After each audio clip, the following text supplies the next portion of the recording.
Después del trabajo, After Work, con Eduardo Castillo, Capital Radio.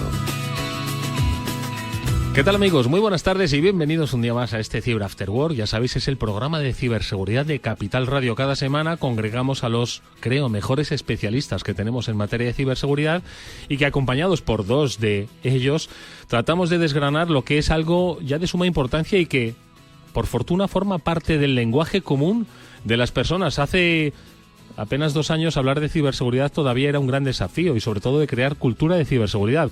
Tienen que pasar cosas para que la sociedad tome conciencia de que el mundo digital e hiperconectado en el que nos encontramos pues tiene tantas oportunidades como amenazas. Y nosotros hoy vamos a volver sobre otro de los episodios que nos ha hecho darnos cuenta de la fragilidad que tenemos en ese mundo hiperconectado. Y es que hace 2 lunes se produjo un acontecimiento en España pues que ha marcado un antes y un después, creemos que lleno de oportunidades, especialmente en materia de ciberseguridad, aunque las causas de ese gran apagón fuesen otras. Pero como decimos, nos hizo ver que todo puede desconectarse por fuerzas internas, fuerzas exógenas, fuerzas externas. Y lo vamos a analizar, como siempre, con la ayuda de Pablo Sanemeterio y Mónica Valle, a los que ya paso a saludar. Pablo, ¿cómo estás? Muy buenas tardes. Muy buenas tardes, Eduardo. Pues, como bien dices, al final la ciberseguridad, por suerte, es algo que ya está cada vez más en el vocabulario de la sociedad y es algo que nos ocupa y nos preocupa a todos los ciudadanos. Hay que tener en cuenta pues que cuanto más avanzamos hacia un mundo más tecnológico, más importante tiene que ser tu dedicación a la ciberseguridad. Y como bien decías, pues hay escenarios en los que nos afecta con esa indisponibilidad de la luz y de otras cosas que nos pueden pasar. Con la indisponibilidad de la luz y de las comunicaciones, a quien se le fueron, como es mi caso, pero bueno, ya lo comentamos la pasada semana. Mónica Valle, ¿qué tal? Muy buenas tardes, ¿cómo estás? Muy buenas tardes, pues efectivamente es un tema que interesa y cada vez más, y yo creo que no lo decimos nosotros, ¿verdad?, sino que se ve en la sociedad, en la calle, en los bares, ¿no?, sobre todo en España, donde es un lugar donde se sabe cuál es el tema o la tendencia del momento, y desde luego que la ciberseguridad se vio, como estabais diciendo el otro día, es uno de los temas que más están importando. Al principio era sobre todo el tema de protección de datos, de redes sociales, de si nos espían a través del móvil, ¿verdad?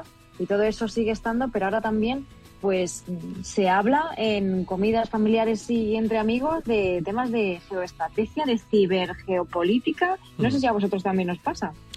Sí, la verdad es que sí, y está muy bien dentro de unos límites, porque creo que la ciberseguridad, la geoestrategia, todo mezclado, es una fuente de distorsión para las cenas familiares, así que son, yo creo que un poco peligrosas, ¿verdad, efectivamente. ¿No? Pero bueno, hoy vamos a hablar de infraestructuras críticas, de cuál es ahora mismo, ¿no?, la protección que hay, cuáles son esas infraestructuras críticas y también de cuáles son los grandes desafíos en materia de defensa y ciberseguridad, porque, Pablo, si no me equivoco, hay una feria interesantísima hoy que vivimos en tiempos de defensa necesaria, inversión en defensa, FEINDEF, donde aparte de haber muchísimos aparatos, aviones, carros de combate, también no sé si la ciberseguridad se puede visualizar, Pablo.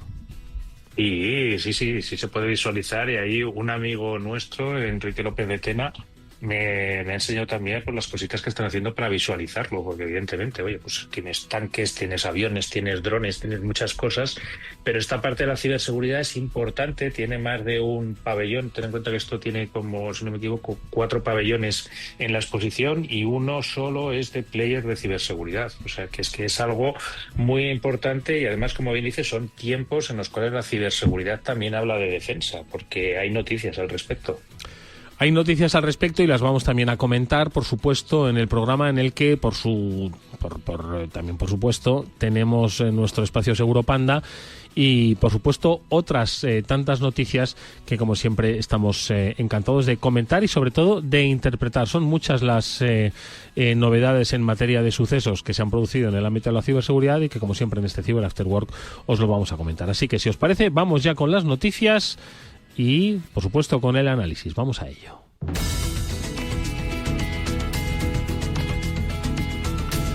Bueno, empezamos con una noticia que afecta a una institución muy conocida por nuestros compatriotas, la OCU, la Organización de Consumidores y Usuarios, pues al parecer ha sufrido un ciberataque y se han filtrado datos y documentos internos. Pablo, Mónica, ¿qué es lo que ha pasado exactamente?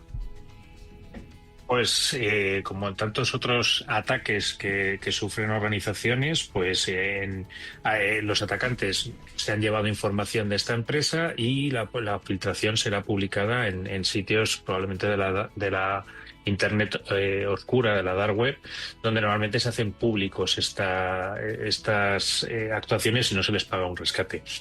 Al final, pues oye, cualquier organización, incluso la OCU, no está libre de que estas cosas ocurran. A mí me llama mucho la atención de esta noticia que habla que se han filtrado, además de 500 cuentas de correo, también sus contraseñas, y que hablábamos de seguridad, y una de las cosas básicas que siempre hablamos en seguridad es que no puedes almacenar primero las credenciales en claro, que no creo que sea el caso de la OCU, pero nunca se sabe, pero las credenciales y los usuarios nunca pueden estar almacenados juntos y sin cifrar. Las contraseñas siempre se tienen que almacenar cifradas. Mónica, ¿qué es lo que podemos sacar, la conclusión de aquí? Que, bueno, en realidad es una noticia muy similar a otras tantas que han pasado de estas características. Efectivamente, a otras tantas que la verdad ocurren todos los días, si no todos los días, desde luego todas las semanas, a organizaciones y empresas, como decís, de todo tipo, ¿no? Aquí, ¿qué podemos sacar? Pues desde luego que hay que tener en cuenta, aparte de que cualquier empresa o institución puede ser víctima de algo así, que también hay que tener cuidado con la comunicación, ¿no? Porque en este caso desde la OCU han explicado, ¿no?, que han sufrido este ciberataque y están diciendo que han aplicado y que aplican protocolos muy estrictos en materia de protección de datos y seguridad de la información, y que están evaluando, ¿no?, han evaluado si ese posible incidente puede representar un riesgo para los derechos y para las libertades de las personas, y a partir de esa evaluación van a decidir si corresponde notificarlo a la Agencia Española de Protección de Datos. Ya sabéis que esta agencia pues mensualmente hace un informe en el que explica todos los incidentes relacionados con brechas de seguridad que afectan a datos que ha ocurrido en nuestro país a todo tipo de empresas, ¿no? Pero claro, las empresas tienen que notificarlo, y esto es muy importante porque cuantas más notificaciones haya, más ayuda a que entendamos todos la gravedad, y también se van aumentando los recursos a ciberseguridad. Por eso siempre, como decimos, hay que notificar y hay que denunciar en el caso de que haya habido algún incidente.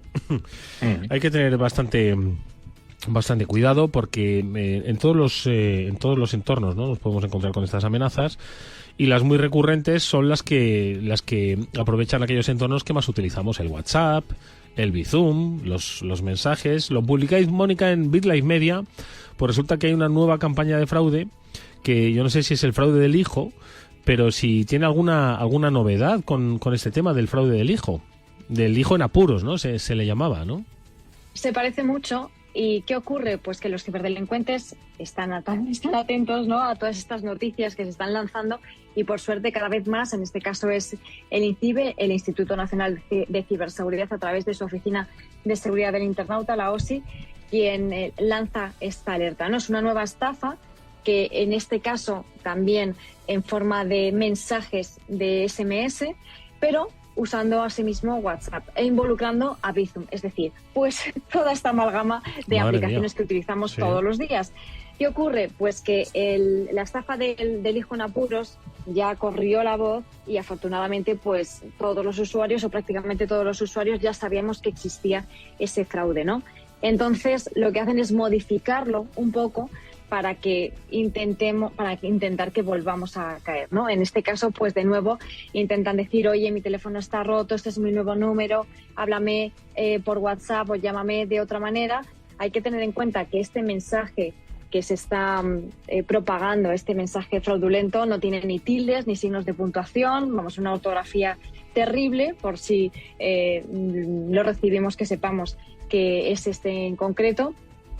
Y pues como decimos, no es nueva como tal, porque al final lo que buscan es que el padre o la madre hagan una transferencia urgente, o que envíen un Bizum a su hijo o a su hija por cualquier excusa, pero no lo es.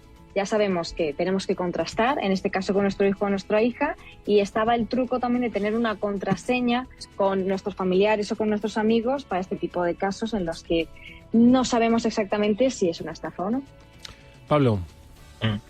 Sí, al final, oye Eduardo, Mónica, ¿qué puede faltar más ya en una estafa? ¿Qué ingrediente más podemos poner? Mezclamos Bizum, montamos WhatsApp, pues oye, una vuelta de tuerca más. En este caso la verdad es que debería ser un poco descuidados porque el no poner tildes, el no poner comas, pues con la capacidad que tenemos ahora con ChatGPT y con estos mecanismos que facilitan mucho esta redacción del mensaje, es francamente sorprendente. Pero al final, oye, pues un escenario más, algo que intenta ponernos siempre una urgencia o ponernos un poco en esa tesitura de tener que movernos rápido y no pensar, y en ese momento es en el que cometemos un fallo. Como bien dice Mónica, lo más importante, contactar con nuestros hijos por vía, bien sea telefónica o la normal, porque aunque digan que se te ha roto el teléfono, probablemente su teléfono siga funcionando. Y si no, por otras vías, y como bien dice Mónica, esa importancia de establecer contraseñas en nuestro entorno familiar para saber realmente que hablamos entre nosotros, porque con el mundo de la IA y la clonación de voz nos podemos enfrentar cada día más a retos más importantes. Yo creo que es una muy buena oportunidad, lo decíamos al principio del programa, como la cultura de ciberseguridad, aunque nos venga en modo de susto, va aumentando. Y hablar de este tipo de educación o de cultura segura en los entornos familiares, pues ya es algo mucho más fácil de hacer, porque yo creo que al final la magnitud de los problemas digitales se pueden diseñar a escala, y hablar en nuestra familia de crear una serie de códigos, ¿de acuerdo? Sobre todo, de la misma forma que un familiar se ha familiarizado. Hoy estoy con las redundancias, no sé si os habéis fijado. Un familiar se ha adaptado muy bien al mundo de WhatsApp. Estoy seguro de que perfectamente puede adaptarse también a tener una serie de códigos compartidos para minimizar esos impactos, especialmente los que utilizan la personalización como clave o como llave de entrada para la estafa. Por lo tanto, está muy bien, y creo que en este sentido vamos a mejorar. Nunca hay que bajar la guardia y, por supuesto, sospechar de todo. El otro día, fijaos, se produjo una llamada en mi cuenta, más que una llamada en mi cuenta, recibí dos mensajes diciéndome, SMS, diciéndome que mi tarjeta se había actualizado en Apple Pay.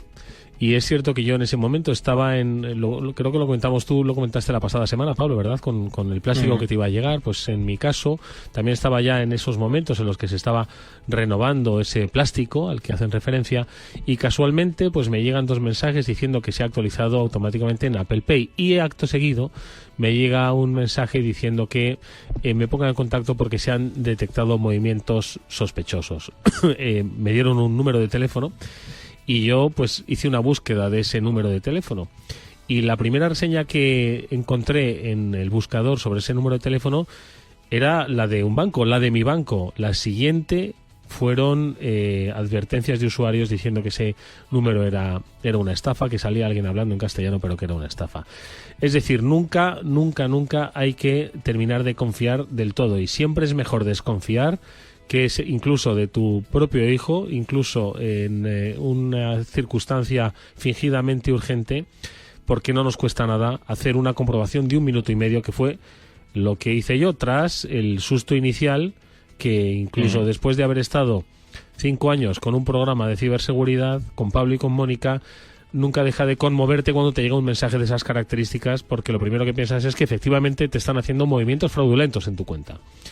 Y eso es así, y así será siempre, ¿verdad, Pablo? ¿Verdad, Mónica? Somos humanos, Edu, es que no puedes evitarlo. Cuando alguien te dice que te han bloqueado las cuentas, que tal, te tiene que recorrer un escalofrío el cuerpo y rápidamente entrarte a angustia. Luego ya, pues oye, como bien dices, poner la calma y consultar, bien que has consultado el teléfono, pues bien que siempre puedes consultar la aplicación y ver realmente, oye, pues no hay ningún movimiento, ya empiezas a sospechar.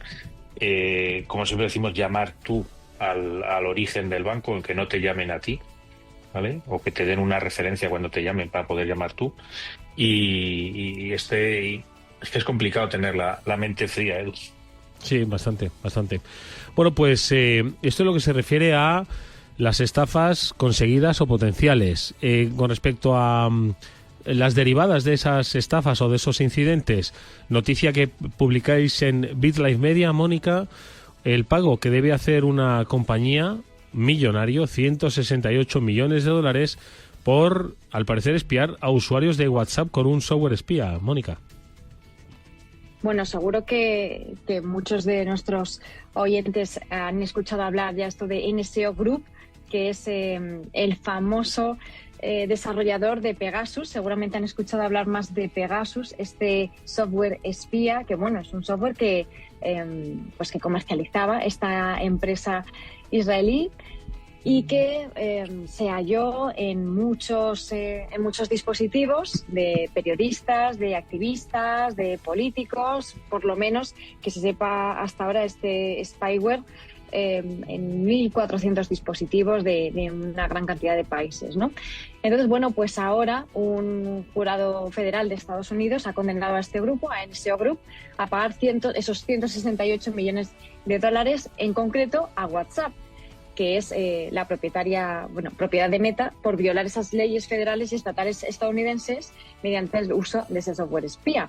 No sabemos si lo van a pagar o no.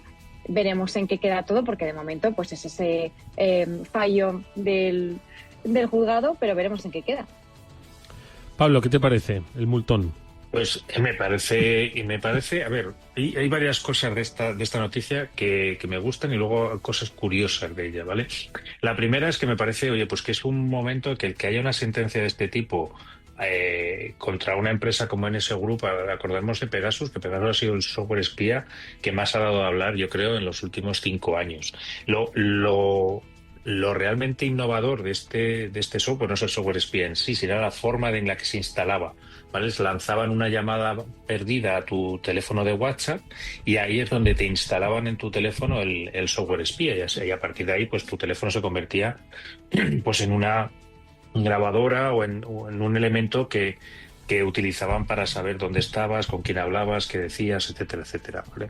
Lo innovador era esa llamada perdida y cómo conseguir encontrar un fallo, una vulnerabilidad en WhatsApp que te permitía el acceso tan directo, porque al final el número de teléfono está muy vinculado a una persona, con lo cual prácticamente es como ponerle un micrófono en su casa. Lo relevante es esa multa y ese tamaño de la multa por hacer esto, porque al final pues esta empresa vende este software en teoría para prevenir ataques terroristas y todo este tipo de situaciones y narcotráfico, etcétera, etcétera, y seguro que usado bien y contra estas personas concretas que sabes que vas a hacer el mal puede ser muy útil. La realidad es que en general pues, oye, se ha utilizado, por donde más noticias ha sido cuando ha sido utilizado contra personas que no estaban haciendo ningún tipo de estos planes de destruir vidas humanas. Entonces, el multar a estas empresas me parece algo relevante. El que empiezan a multar a empresas por explotar vulnerabilidades creo que es una línea muy curiosa y que a ver dónde nos lleva. Me llama la atención en la noticia que habla de que el espionaje se hizo a través de los servidores. Esta parte yo creo que no sé si es que la jueza no se ha enterado bien de cómo funcionaba el exploit, pero salvo error en algún punto, no es en los servidores de WhatsApp donde se producía el espionaje. El espionaje se producía en tu teléfono y utilizaban la tecnología de WhatsApp para lanzar ese exploit. Quizás ahí le estoy dando una pista en SEO para el recurso, pero no sé si por ahí puede haber más cosas, que yo creo que han anunciado que va a haber recurso, ¿verdad, Mónica? Efectivamente, sí, esto lo van a recurrir y, como dices, seguramente hay muchos temas técnicos que se puedan batallar. Bueno, pues estas son las noticias. Hay muchas más, pero las comentaremos ya en formato de análisis porque, como decimos, hoy vamos a volver sobre el tema de las infraestructuras críticas. Vamos a hacer una especie de recapitulación sobre qué son, sobre cuáles se consideran y cómo se protegen. Y a propósito de la protección, vamos a hablar también de si se ha probado qué pasaría si se ataca una infraestructura crítica. Así que ese es el tema hoy central de nuestro programa. Vamos a recordarlo. Venga.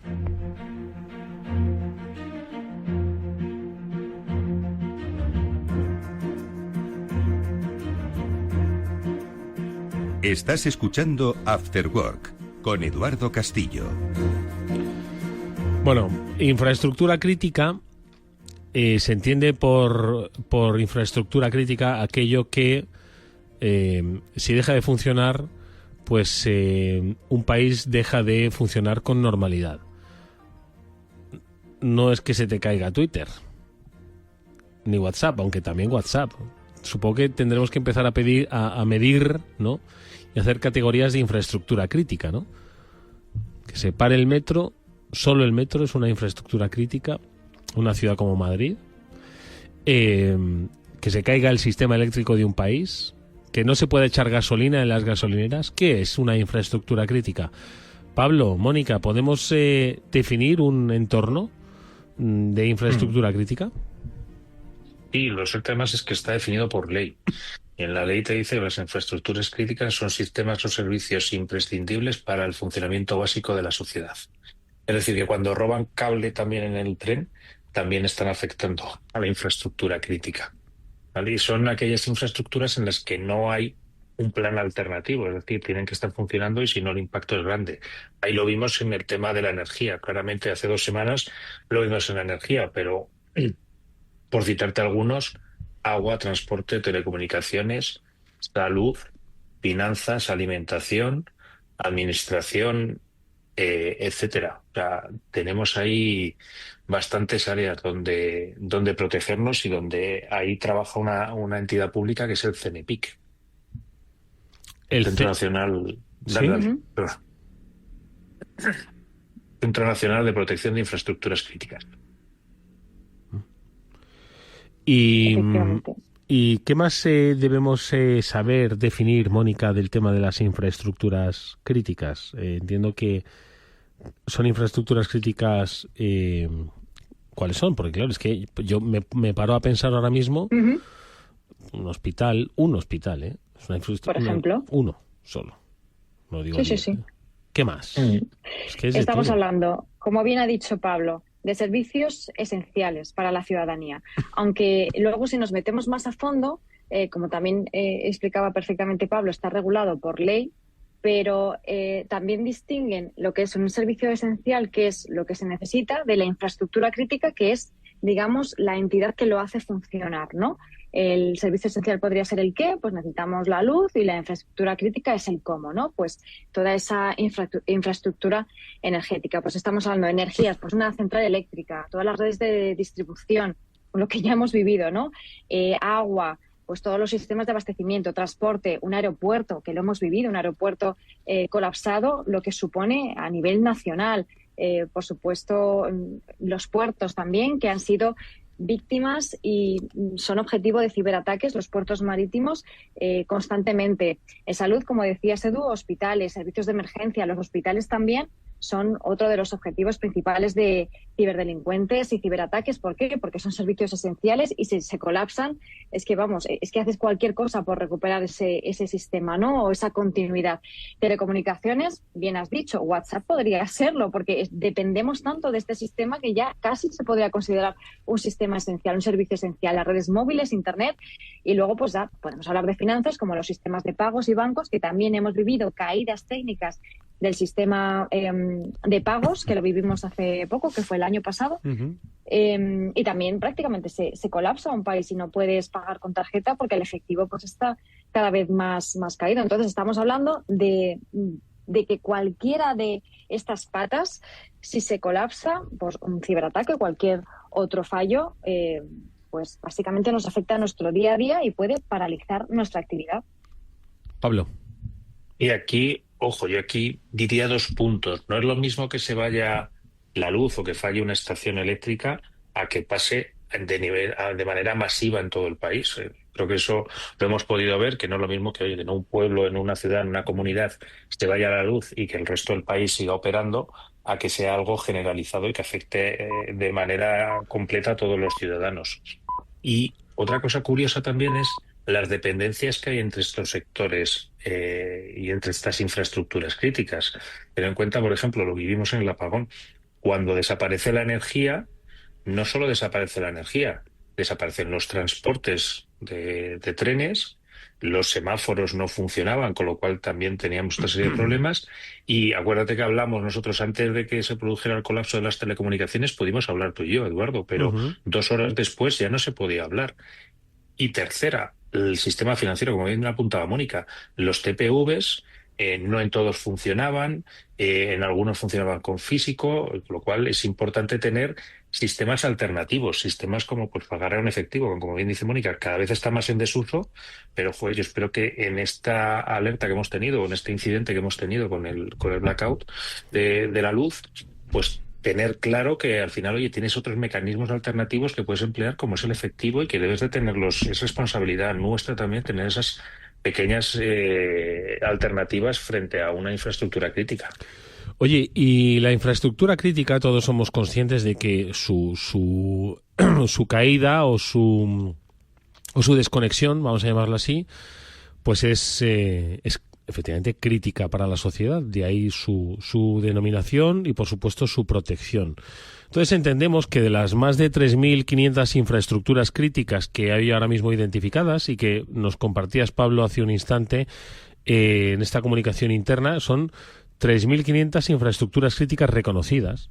Entiendo que sobre estas 3.500 hay un plan de protección y un plan de recuperación, ¿no? Desde el punto de vista de la ciberseguridad. ¿No es así?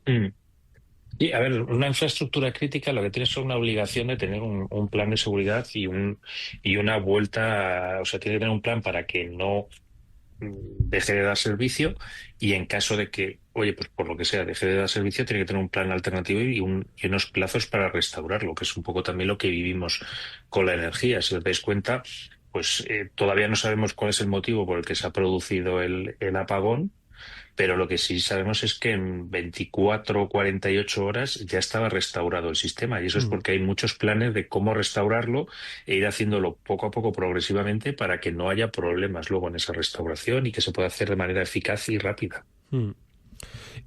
Mónica, con respecto a la protección, ¿qué comentarios tienes? Lo digo porque ahora os voy a hacer yo una pregunta, pero bueno, el tema de la protección se entiende, como dice Pablo, ¿no? Pues que ya tienen, por supuesto, unos planes de contingencia, planes de protección. ¿Cómo se protege una infraestructura crítica? ¿Cuál es un poco la clave? En materia de ciberseguridad, ojo, ¿eh? Claro, por supuesto, porque hay que tener en cuenta, lógicamente, que esto es algo que no se puede improvisar en ningún sector, en ninguna empresa. Ya lo hablamos siempre, que en el ámbito de la ciberseguridad hay que tener esos planes de resiliencia por si ocurre algo, de recuperación.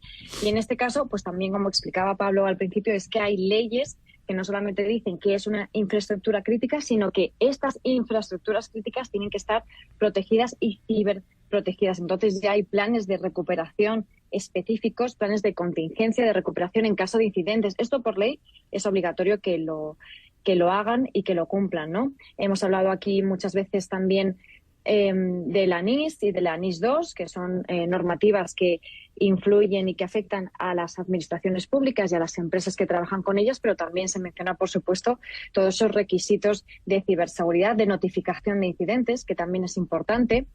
Y en este sentido hay que tener en cuenta cómo debe ser ese plan de recuperación ante ciberataques, ¿no? Al final, cada sector es distinto,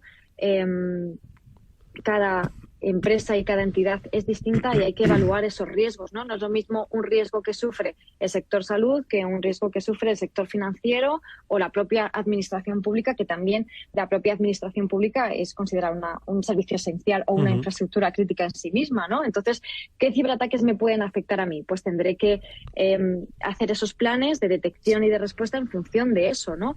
¿Qué procedimiento de contención tengo que poner para evitar que se propague el ataque? Porque a lo mejor no puedo evitar ese ataque en sí mismo porque me van a lanzar miles de ataques diarios, por decir algo. Pues, ¿qué puedo hacer para evitar que me llegue, que me toque de frente, sino que me toque solamente por un lateral, para que no se propague demasiado? ¿Qué tengo que hacer después para restaurar los sistemas? ¿Cómo tengo que notificarlo? Porque eso también es importante, porque luego esos CER, ya sea el INCIBE, ya sea el Centro Criptológico Nacional, me van a ayudar a resolver ese ciberataque lo antes posible, ¿no? Y también, ¿por qué no?, pues esas lecciones aprendidas que sirven tanto para mí como para el resto de esa infraestructura o del sector o de todas las demás, para mejorar en caso de que vuelva a ocurrir, ¿no? Oye, ¿hasta qué punto creéis, Pablo, Mónica, que las infraestructuras críticas han sido testadas frente a todos los escenarios posibles? Y digo lo siguiente, dos casos, uno más dramático y otro menos dramático, pero también habitual. El dramático: la industria de la aviación se ha vuelto más segura a base de accidentes. y a base de estudiar los accidentes que han tenido lugar, pero todavía se siguen produciendo accidentes. Unos accidentes que no se pueden evitar porque son una combinación de sucesos tecnológicos y humanos, pues que no se pueden prever, ¿no?, en esos manuales de protección y de securización, ¿no? Ese es el ejemplo dramático. El ejemplo menos dramático, nuestros coches, el utilitario, pasa la ITV y va al taller, y en el taller se le revisa. Incluso hay una máquina, ponle la máquina, dicen en algunos, a ver si detecta el error, ¿no? Y pese a todo, pues de repente se siguen produciendo fallos que tras un análisis forense dices, anda, perdonen los oyentes, resulta que el coche se ha parado porque ha habido algo que no estaba contemplado y que no se esperaba, pero resulta que ha hecho que perdiese potencia por aquí, y al final se cascó un sistema eléctrico que no era muy habitual y se ha descubierto. Es decir, ¿hasta qué punto al sistema de infraestructuras críticas esto no le puede pasar? Porque se habrán medido y se habrán testado muchos posibles escenarios, pero igual hay algunos otros tantos muchos, pues que dejan muy vulnerables a estos sistemas. ¿Esto puede pasar, no puede pasar, Pablo? A ver, primero, en esto, en el dramático quizás que comentabas al principio, Edu, como decía un buen amigo mío que trabaja en una infraestructura crítica como responsable de seguridad, tú no puedes prever todos los posibles fallos y todas las posibles causas que pueden generarte un problema o una brecha de seguridad. Tú lo que tienes que tener es un análisis de riesgos de cuáles son los problemas que te pueden ocurrir en caso de alguno de estos escenarios, y tener las medidas o tener el presupuesto preparado para que en caso de que se produzca te recuperes rápido, ¿vale? Además de eso, también lo que se hace es, como bien dices tú, la ITV, estas infraestructuras críticas y muchas empresas lo que contratan normalmente a empresas de seguridad es un pentesting o un hacking sobre su sistema, sobre la superficie de exposición, sobre las áreas que tienen expuestas, para ver si con las técnicas conocidas o con técnicas normales de hacking son susceptibles de sufrir un compromiso o de que alguien entre en un sistema de una infraestructura crítica y pueda hacer cosas que no debe. Aparte, también hay trabajos previos. Normalmente los sistemas de infraestructuras críticas no deben estar expuestos a Internet libremente. Eso es otra cosa que siempre hablamos. Es decir, este tipo de sistemas, disculpa, no suele estar al alcance de los atacantes de primera o de segundo nivel, ¿vale? Entonces cuando digo primer y segundo nivel, es que no están expuestos a Internet y que hace falta varios saltos para llegar a ellos o que deben estar cerrados. Entonces, respondiendo un poco a la ITV, se hace y tienes por normativa obligación de hacer estos test y estas auditorías que te van a ver si tienes alguna vulnerabilidad o algún fallo grave, ¿vale? Y una vez lo tienes, se corrige, ¿vale? Y una vez corregido, pues eres más seguro, ¿vale? Lo mismo un poco que te pasa cuando haces la ITV y, oye, los frenos no tienen el nivel que tienen que tener, los cambias, ya los tienes bien, ya pasas la ITV. Pues esto es parecido. Y en el plan más dramático, pues es que al final tú no puedes plantear todos los escenarios, tú tienes que intentar tener un nivel de seguridad, unas medidas de protección, y en caso de que ocurra algo, poder recuperarte, darte cuenta lo primero y poder recuperarte cuanto antes sin que eso tenga una gran afectación. Mónica. Justo, sí, no se puede decir mejor porque, como dices, Pablo, es que no puedes prever todos los escenarios, porque ¿a quién se le hubiese ocurrido hace 2 semanas que iba a haber un apagón, que iba a afectar a toda España, a Portugal? Es que te lo dicen y no te lo crees. Es que dices, sí, venga, ¿en qué película, en qué serie de Netflix has visto esto? Jaja, no te lo crees. Entonces, no puedes prever esto ni lo que pasará a lo mejor la semana que viene o el mes que viene. Yo, desde luego, no sabría decirlo. Entonces, aquí lo fundamental, desde luego, entrenarlo, pero no puedes entrenarlo todo. Entonces, al final, como decimos muchas veces en comunicación, ¿verdad, Edu? Que la mejor improvisación es la que está preparada. Entonces te preparas para algo que puede pasar que no sabes qué es. Y yo me estaba acordando de lo que ocurrió en este verano, que no fue un ciberataque, aunque también se planteó en un primer momento, que por un fallo en una incidencia de una actualización, pues hubo una incidencia en el sistema informático de AENA, y fue un caos absoluto en los aeropuertos españoles. Miles de vuelos cancelados, los aviones no podían despegar porque los técnicos no podían realizar los controles. O sea, era un auténtico caos, un problema enorme, ¿no? A nivel nacional. ¿Qué ocurrió? Pues que al final hubo colaboración, que entre las empresas tecnológicas, entre la infraestructura crítica, entre AENA, los aeropuertos, empresas de ciberseguridad, por supuesto el centro criptológico, INCIBE, todo el mundo coordinado de la mejor manera posible, pues intentando solucionarlo, sumando conocimiento, ¿no? Que eso al final es lo más importante, porque a lo mejor una empresa tenía una información, la otra empresa tenía otra información, las administraciones públicas tenían otra información y al final hay que colaborar para solucionarlo. Y yo creo que en este ámbito de las infraestructuras críticas y servicios esenciales es esencial, valga la redundancia también, Edu, poder colaborar, que es algo que ya se hace, por supuesto, y que se tiene que seguir haciendo porque no hay otra forma de solucionarlo, sino. Oye, pues precisamente de testeos y además en infraestructuras tan esenciales y críticas como las eléctricas, en la reciente feria sobre defensa que ha tenido lugar, que está teniendo lugar en Madrid, pues se ha hecho una prueba y la ha hecho concretamente el Mando Conjunto del Ciberespacio para recrear pues un posible ciberataque contra el suministro eléctrico. Y si no me equivoco, Pablo, has estado allí, así que como esto forma parte del calendario, lo vamos a ver como si de agenda se tratase. Nos cuentas que has estado en FeinDev y si te has subido a un F-18.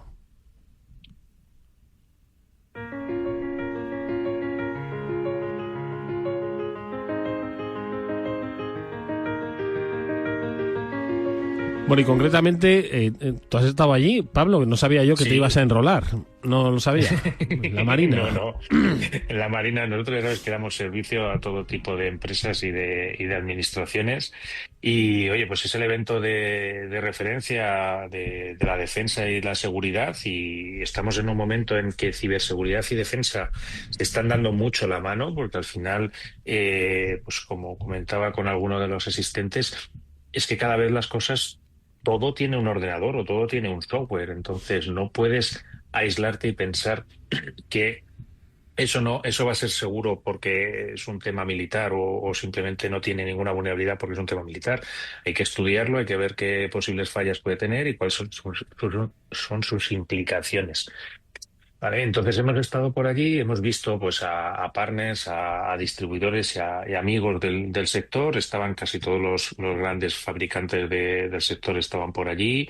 Estaban nuestros amigos de Sedo Grupo Pepe Rosell y estaban también gente del Mando del Conjunto que solemos ver en las jornadas STIC aquí en Madrid y pues con ellos hemos estado viendo pues esa parte que han recreado pues unos escenarios de infraestructuras críticas y en los que a mí me parece muy interesante, sobre todo para plantearte qué te puede ocurrir, ¿vale? O sea, hemos vivido un caso muy concreto y nos hemos recuperado, pero igual hay otros escenarios, otros fallos que no te has planteado y precisamente estos ejercicios, estas simulaciones ayudan a plantearse situaciones y sobre todo plantear respuestas eficaces y eficientes.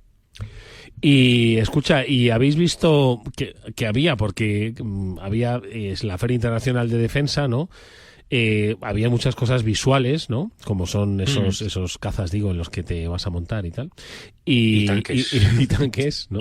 Y lanchas también, había de todo, ¿no? Lanchas. Pero luego, ¿y la ciberseguridad cómo se mostraba? ¿Qué se ofrecía? Entiendo que el tema del apagón está muy reciente, insistiendo en que no es un tema de ciberseguridad, pero sí de infraestructura crítica.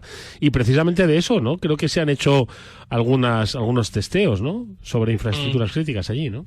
Ejercicios con infraestructuras críticas y también inversiones en realidad virtual. ¿Vale? O sea, también esos escenarios que puedas plantear con realidad virtual, que puedas ver, oye, ¿qué ocurriría si en este determinado sistema entran y lo apagan, por ejemplo, o te lo inutilizan porque te han quitado las copias o los datos? Plantearte esto sobre todo también, a mí es un tema que me parece también muy interesante, que es el tema que muchas veces hablan de guerra híbrida, y es que a día de hoy, y lo estamos viendo en los escenarios bélicos que hay activos, no solo va de armas que podrían llamar cinéticas, creo que suelen llamar en este escenario, o armas clásicas, que es lo que estamos acostumbrados a ver, es que tradicionalmente se mezclan con otro tipo de ataques que te desconecta sistemas de seguridad o sistemas como pueda ser lo que hablamos del apagón de la luz, y entonces, mientras estás intentando recuperar la infraestructura crítica, pues te estás llevando un ataque cinético. Pero bueno, aquí, en este escenario también, las maquetas y los gemelos digitales yo creo que ayudan mucho a recrear situaciones y como te decía, ponerte en situación de lo que podría pasar. Mónica, ¿qué te parece? Es que es muy interesante, ¿no? Cómo estáis insistiendo, Pablo y tú, no en la inevitabilidad, pero sí en la importancia de levantarse, de recuperarse. Es decir, dando casi por inevitable pues que se produzca el suceso, ¿no? Sí, es fundamental, y también es muy interesante que sepamos que se realizan este tipo de ejercicios, ¿no? Como el que estabais comentando, que realiza el mando conjunto, similares a los Lock Seals, ¿no? Que son fundamentales para entrenar, para preparar, en este caso, a las fuerzas de defensa, ¿no? Ante posibles ciberamenazas. Y en este caso, pues, ¿qué se está subrayando? Pues esa interconexión que también estaba comentando Pablo al principio, de los sistemas críticos, ¿no? Todo está tan interconectado que si falla algo en uno, pues va a afectar al resto, ¿no? Por eso es tan necesario que la ciberdefensa sea robusta y también coordinada, ¿no? Y se pone de manifiesto, pues en definitiva, esa importancia de nuevo de la preparación, que parece que es muy repetitivo, pero es que es fundamental, ¿no? Porque esa preparación es lo que va a hacer que puedas responder ante cualquier cosa que pueda surgir, que no sabemos qué va a ser. Pablo, estuviste en la Feria Internacional de Defensa, en FEINDEF, y ¿qué se comentaba por allí? ¿Qué decían con respecto a, ya no lo del apagón, sino el escenario, ¿no? de amenazas? Si vamos a ver cosas que hasta entonces no habíamos visto, esas guerras híbridas que en más de una ocasión ya hemos comentado, ¿no? Guerras de información, ¿qué comentaban en los corrillos? Pues fíjate, creo que no era tanto el tema de esto de amenazas, que yo creo que las amenazas están bastante perfiladas, y yo creo que la gente más o menos pues tiene una idea de que hay distintas casuísticas pueden ocurrir en distintos tipos de ataques. Como que lo que creo que sobre todo era la noticia era este anuncio que ha hecho el gobierno de 1.200 millones de 1.500, euros. 500. 1.500. Yo me había quedado en 1.200, fíjate, pues mejor. Sí, más no, dinero, Mónica, más son inversión. 1.500, ¿no? A ver, vamos a... Pero, 1.157 Pues mira, millones de pues euros. no, iba Pablo más Pero encaminado, había un perdón. 5. había un 5, Lo que es lo estoy bueno. leyendo, ¿eh? No es que yo me lo haya aprendido. 1.157 millones. Tienes toda la razón, Pablo, que se me ha ido el 5 a mí, se me ha movido. Nada, no te preocupes. Oye, que ojalá se lo hubiera movido también al gobierno, y fuera 1.500 en lugar de 1.200. También. Pero al final yo creo darle la importancia que tiene a este sector y el momento que vivimos, y cómo una parte más en la parte de la defensa, o el planteamiento de la defensa estratégica de España, no es solo ir y comprarte 10 F-18 o F-35, ya no sé por dónde van los aviones, o 500 tanques. No, esto va de eso, y además de temas de ciberseguridad. Y esta inversión lo que trata de poner y trata de proteger es también a todos esos ayuntamientos, que tenemos muchos, que tienen menos de 50.000 habitantes y que quizás por medios no puedan llegar a disponer de lo mismo que pueda tener pues un ayuntamiento de Madrid, como hemos visto con nuestros amigos cuando le visitamos, o un ayuntamiento de Barcelona, todas estas instituciones que tienen grandes presupuestos, y se hablaba un poco pues eso de cómo protegernos todos, porque al final un fallo o una vulnerabilidad, como se demostró también en el punto neutro, me parece que se llamaba, de la administración, donde todas están interconectadas, pues si el fallo me da lo mismo que se produzca en el Ayuntamiento de Madrid o en el de Torrejón de la Calzada, con el mejor cariño para Torrejón de la Calzada, al final yo tengo acceso a ese punto, a esa información, y ahí es donde está el problema. Y pues yo creo que esa inversión, y intentando llegar a todas las partes de España, es muy importante.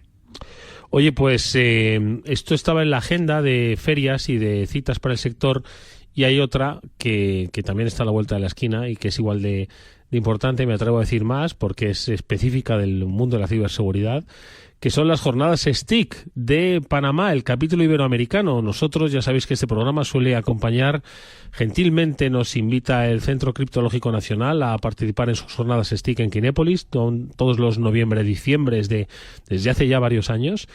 Y también vamos a estar muy pendientes, obviamente, de las que se van a producir en Panamá. Además, este año hay que recordar que no solo es jornadas STIC organizadas por el CCNCERT y por el Mando Conjunto de Ciberespacio, sino también en conjunción con RootedCon. Pablo, Mónica, tenemos fechas próximas, además. Sí, tenemos. Y las tenemos aquí, 21, 22 y 23 de mayo.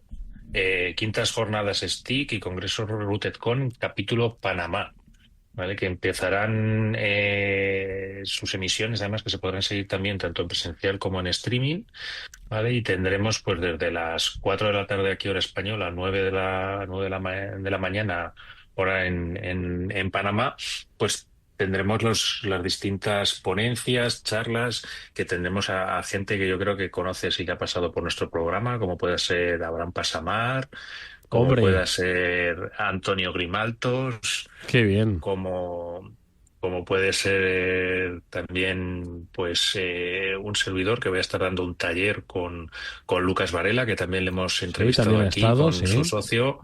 Y bueno, pues viejos amigos también como Ángel de Sophistic y patrocinadores también, que son los que hacen un poco pues que estas congresos y estas puestas en común al final, que es lo que tenemos en el poder tener estas uniones con nuestros hermanos de Latinoamérica, pues oye, que son muy interesantes y que yo creo que de aquí salen muchas colaboraciones y muchos puntos también. Mira, nuestro amigo Luis Fernández también va a estar por allí, Paco Lázaro, que vino de Renfe, Alberto Hernández, que fue director de INCIBE, que ahora está Oye, por pues México sí, trabajando. escucha una cosa, pues nos lo tendréis que contar, ¿vale?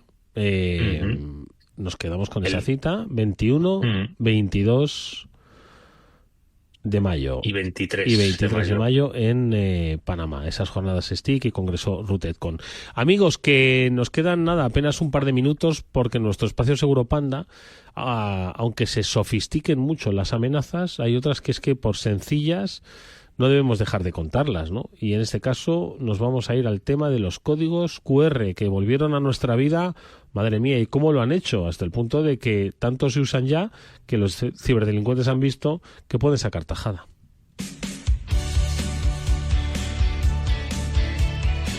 Espacio Seguro. Todo lo que debes saber para que tu día a día en Internet sea más seguro. De la mano de Panda Security. Mónica, ¿quién nos iba a decir que hoy íbamos a leer cosas como que el código QR es una herramienta cotidiana en el acceso a sitios web? Cuando hace 6 años lo daban por muerto, y hoy no solo es tan cotidiano, sino que, como hemos dicho, lo han visto tan atractivo que los ciberdelincuentes utilizan el QR Code Phishing para pues intentar lograr sus ciberestafas. Sí, toda la razón. Es verdad que es una tecnología que, bueno, al principio parecía que era muy tendencia, luego estuvo un poco más apagada y otra vez pues se ven QRs por todas partes, ¿no? Y como se ven QRs por todas partes y es algo que se utiliza de forma muy masiva, pues por supuesto los ciberdelincuentes quieren utilizarlo y aprovecharse para, bueno, pues crear sus técnicas, en este caso de ciberestafas, en las que, ¿qué hacen? Pues utilizan códigos QR maliciosos para engañarnos a los usuarios y para redirigirnos a sitios web fraudulentos. A simple vista, pues el código, claro, parece legítimo porque tampoco sabes exactamente a dónde te va a llevar, pero cuando se escanean, pues es cuando llevan a una página web que puede simular ser de un banco, de una red social o cualquier otra con ese objetivo de robar credenciales. Es decir, un ataque de phishing de toda la vida, pero utilizando esos códigos QR. Entonces hay que tener mucho cuidado con cuando escaneamos, es decir, no vamos a decir no escanees códigos QR porque es algo muy útil, muy práctico, pues vamos a hacerlo, ¿no? Pero cuando lo hagamos, pues tengamos mucho cuidado y vamos a mirar ese sitio web, esa URL a la que nos está dirigiendo y vamos a verificar que efectivamente sea legítima e incluso, pues si queremos acceder a, al menú de un restaurante y estamos en el restaurante, pidamos que nos verifiquen si esa es la web y no nos está redirigiendo a un sitio web malicioso. Sí, hay estrategias o técnicas, Pablo, pues para tratar de no caer en un QR, como dice Mónica, bueno, pues desconfiar, ¿no? Que el aspecto de ese QR pues parezca legítimo, ¿sabes? Que no está colocado en un sitio sospechoso, en fin, que de alguna forma tengamos conciencia. ¿Alguna recomendación más para no caer en la cuenta? ¿O qué? Pues aquí, bueno, intentar tener también algún sistema de filtrado en el móvil o de control de navegación que te pueda prevenir de que accedas a sitios fraudulentos. Y como bien decías, oye, pues mirar, si está en la mesa del restaurante, pues probablemente sea legítimo, pero nada le impide a un atacante pegar encima el suyo. Sí. ¿Vale? Entonces, que estemos pendientes. Yo sé que en los navegadores de los móviles es muy complicado ver las URLs, pero es importante validar que realmente, pues oye, son el sitio al que queremos acceder, aunque, oye, pues como bien decía Mónica, pedirle al restaurante confirmar que es el sitio legítimo y si no, pedir la carta en papel, que también está bien, ¿no? Y bueno, que también hay aplicaciones de escaneo seguro, ¿de acuerdo? Es decir, que preocuparos un poquito por la tecnología que instaláis en vuestro móvil y, ¿por qué no?, una aplicación, Mónica, ¿no crees?, de lectura de QRs, pues que sea seguro, que las hay, ¿no? Efectivamente, ya que tenemos la tecnología que es muy útil, como los códigos QR, pues también tenemos aplicaciones de escaneo seguras que también son muy útiles, además muy sencillas y que están incluidas, pues por ejemplo, en las herramientas de Panda, que por eso lo mencionamos, porque es una herramienta muy útil, muy práctica y que nos permite, antes de abrirlos de manera segura, pues bloquear los que son considerados maliciosos y los que sí que son legítimos, pues podemos entrar tranquilamente y con, bueno, pues con esa tranquilidad, nunca mejor dicho, de que estamos accediendo a un sitio que no nos va a robar Pues ya nada. está. La conclusión es desconfiad o haceros preguntas, no necesariamente desconfiar, haceros preguntas, ¿vale? Esa es la recomendación que os dejamos del programa de hoy, al que como siempre os invitamos que nos sigáis o bien en directo todos los lunes o a través del podcast ubicado en la página web de Capital Radio y principales plataformas. Pablo Sanemeterio y Mónica Valle, gracias amigos, cuidaros mucho. Igualmente, adiós amigos y venga, volvemos mañana nosotros a las 19 horas en la sintonía de Capital Radio, aquí en el After Work. Adiós.